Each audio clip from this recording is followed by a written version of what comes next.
est dit, ça c'est Doumbissé, des milliers d'années avant que Wonja n'arrive. Doumbissé, le patriarche bien-aimé, celui qui n'a point connu la mort spirituelle, qui n'a point goûté au raisin de la mort. Et ils vont l'appeler Enoch. Mais son vrai nom, c'est Doumbissé.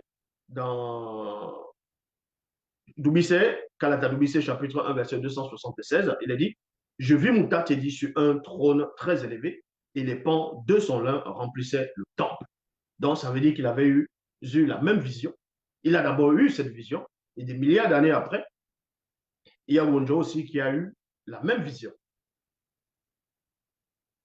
Dans Kalata Doumbissé, chapitre 1, verset 278 à 279, il est dit, je vis que la base du trône sur lequel Moutatedi se tenait était entouré de lumière d'une très grande densité et des éclairs en sortaient de tous côtés. Ce trône était un puissant, Diopele et petit, entre parenthèses, pouvoir suprême. Le pouvoir suprême. Donc, c'est ce que les auteurs des Bibles classiques n'ont pas pu rédiger ou percer, révéler, pénétrer. Le fait qu'on vous dise ici que Moutatedi se trouvait sur un trône très élevé, c'est pour ça qu'on précise très élevé, veut tout simplement dire que Moukaïsedi, non pas Moukaïsedi, par rapport à Wonja d'abord, avant de parler de Dubissé, Wonja a vu en gros sur ce trône la fusion de trois entités. Je répète, il a vu la fusion de trois entités. Quand on dit la fusion, ce n'est pas fusionner pour que devienne une seule et même personne. Donc la cérémonie commence déjà. Parce que l'homme vit dans trois dimensions, la dimension spirituelle, astrale et physique. Donc quand il va voir Moutatedi, ça fait une personne. Il va avoir un trône, ça fait deux personnes. Et c'est-à-dire son lin, le lin, c'est la troisième personne. Le lin ici, c'est la troisième personne. Le lin va représenter une troisième personne ici, par rapport à une cérémonie précise. Et on sait que le temple aussi, voilà, il y a des entités, ainsi de suite.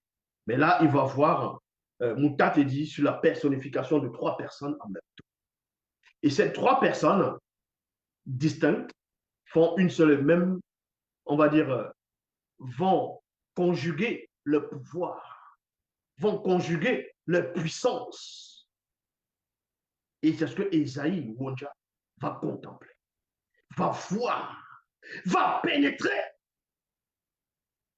C'est pour ça que Doumbissé, il précise que le trône, en fait, dont Moutatedi était, c'est un puissant Diopele et petit, donc pouvoir suprême.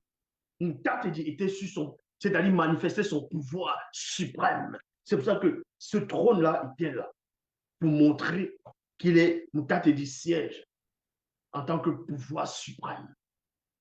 Est-ce que vous comprenez? Et le lin, il est là, va remplir le temple. Vous avez déjà vu un lin qui remplit le temple? Si le lin remplit le temple, vous n'allez pas bien marcher. Forcément, vous êtes obligé de voler et puis on va même pas voir vos pieds. Soit ça va rétrécir, soit il va soulever. Donc le lin ici va représenter, qui remplit le temple, va représenter une entité, c'est-à-dire en charge des vêtements initiatiques d'une puissance dont vous ne pouvez pas soupçonner l'existence. Voilà déjà, premier aperçu de la vision de Wonja dans Isaïe 6. Nous ne sommes même pas encore dans le verset 2. On est toujours dans le verset. Kalata Moukaï s'est dit, Doumbissé plutôt, Kalata Doumbissé, chapitre 1, verset 429. Vous allez apprendre quelque chose aujourd'hui. Vous allez apprendre quelque chose là, dans Kalata Doumbissé, chapitre 1, verset 429. Il est dit, à savoir les choses que l'on voit, entre parenthèses, pénètrent, et celles qu'on ne voit pas, pénètrent pas. Il y a virgule ici. Les puissances spirituelles. Il y a virgule. Donc, Doumbissé, dans son voyage hautement initiatique, il va contempler, il va voir que, il va voir la pluralité des entités du grand ordre des choses. Il y a d'autres qui sont en pleine cérémonie, d'autres sont en train de lui montrer des choses. Et là, maintenant, au moment où il va arriver, il va décrire quelques entités, dont ici, il va commencer par les puissances spirituelles. Il y a virgule. Les puissances spirituelles, c'est un groupe d'entités. Donc, on va nommer ici les puissances spirituelles. Virgule, trône. Donc, après la puissance spirituelle, viennent les trônes. Est-ce que vous comprenez? Alors, vous savez que les trônes, ça veut dire quoi? C'est un job les petits pouvoir suprême. Et quand on dit pouvoir suprême, donc suprême, c'est au-dessus de tout. Ce qui est comme lui. Voilà. Mais il y a quand même, avant le trône, il y a la puissance spirituelle. C'est une combinaison des forces dont vous ne pouvez pas soupçonner. Voilà ce que Doubisset va contempler. Voilà ce que Doubisset va voir. Donc, il va voir les puissances spirituelles. Il y a virgule ici. Et ensuite, dès qu'il voit d'autres, il va voir les trônes, dont j'appelle les petits pouvoirs suprêmes. Et ensuite, les dominations. Il va voir les dominations. Et dans les dominations, il y a plusieurs espèces d'entités.